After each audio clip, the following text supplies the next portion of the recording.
how's it going everyone? 2Base here. In today's video, we're gonna look at 12 more things you probably didn't notice while watching OK K.O Let's Be Heroes. I originally did a video like this before a while ago, so I decided to continue the series. And I enjoy making these type of videos, they're actually really fun. So just in case you haven't seen the previous video, I'm gonna put like a title card above, and you can watch that first or watch that after this video. It doesn't really matter the order. Let me stop rambling. Roll the video.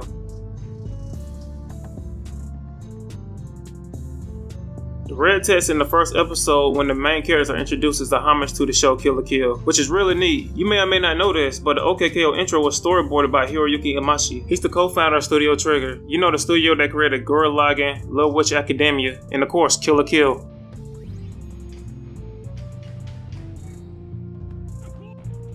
I'm the disciplinary committee chair, Aragamagori.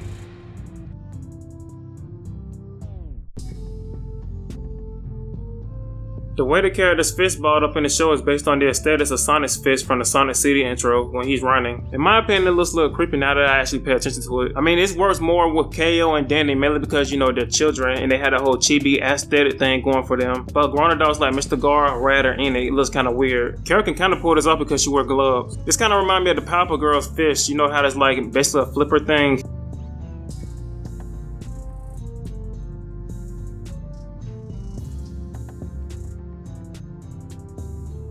You probably didn't know her name, but her name is Gertie. She is usually at K.O's fitness dojo, but Gertie is actually based off of Shiva from Mortal Kombat.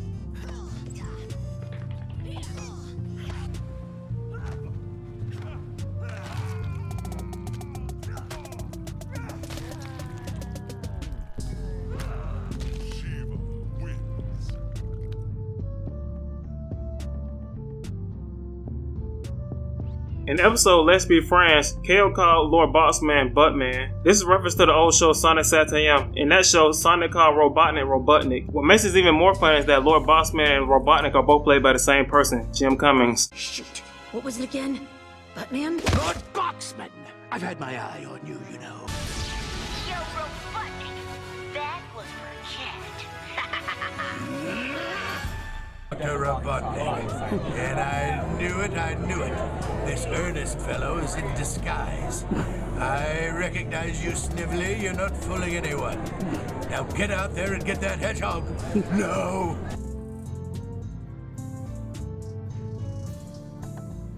In the episode You're Everybody's Sidekick, you can see a picture of Red Ashen attacking the Fedora convention. The text reads, R.I.P. Milady. This is a reference to the tipping Fedora netbeer meme. Yeah, she did the right thing.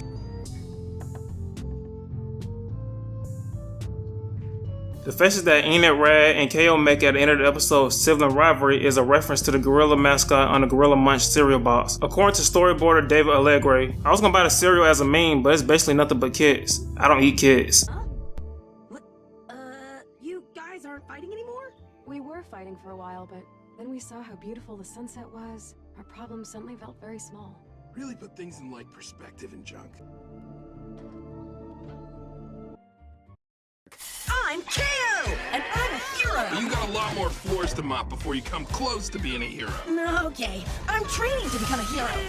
It's great! Yeah! I get to hang out with my amazing new friends. Looking good, buddy. And battle all kinds of evil. Gotcha! I'm going to work hard to become the greatest hero ever! Bring on the fire! OK K.O, let's be heroes.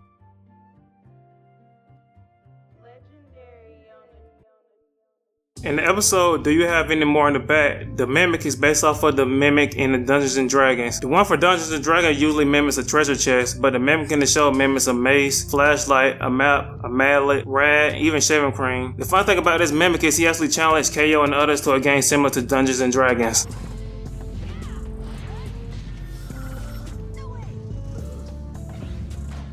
This truly be our final battle. Let's do it right. What do you mean, do it right? Take turns, silly. Let me just roll for initiative here. Dude, what are you doing? A little thing called playing by the rules. You gonna roll your dice or not?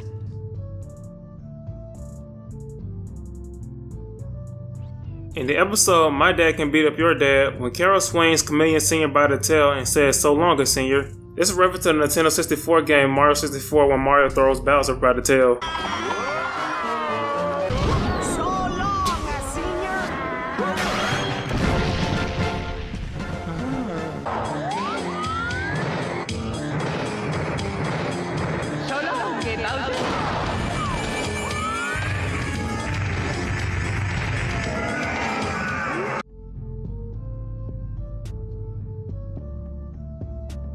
In the episode You Are Red, we meet a character named Bell Beefer. He's based off a creature called Blammies. Think of Hitmonlee from Pokemon. They're based on the same thing. They're kind of creepy looking. They kind of remind me a little bit of that little thing. You know, it's like a floating giant head with little arms and legs. I think he was a villain on Iron Man or the Incredible Hulk. I put a picture to show you what I'm talking about. It is some kind of... That is a very big head. I am MODOK. I am the ultimate in human-machine interface.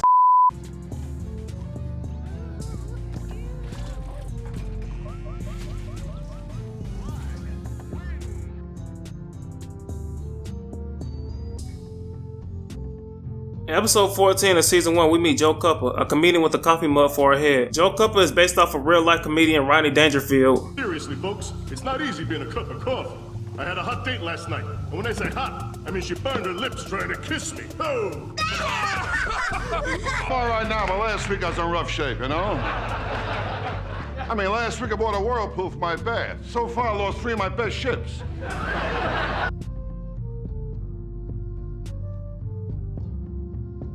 In the episode Know Your Mom, the villain Succulentus is based on and voiced by Jonathan Davis from the band Korn. Some of Succulentus' dialogue are reference to different lyrics of other songs. Some examples are when he tells Kara some coffee will really wake him up inside, which is a reference to the song Bring Me Back to Life by Evanescence. This song was used a lot when people used to make AMVs back in 2008. Another example when he tells Kara that another step I take is another mistake to you, which is a reference to the song Numb by Linkin Park. What do you say we call off this power battle and sort things out over some coffee?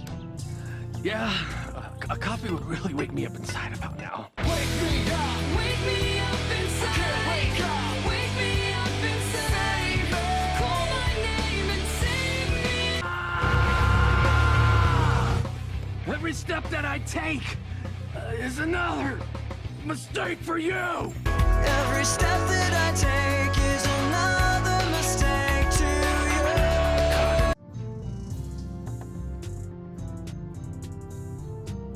In the same episode, K.O. goes into a booth that says changing booth. This is a reference to the changing booth that Clark Kent uses to change into Superman.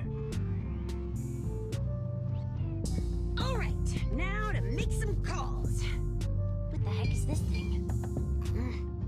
Cactus crew.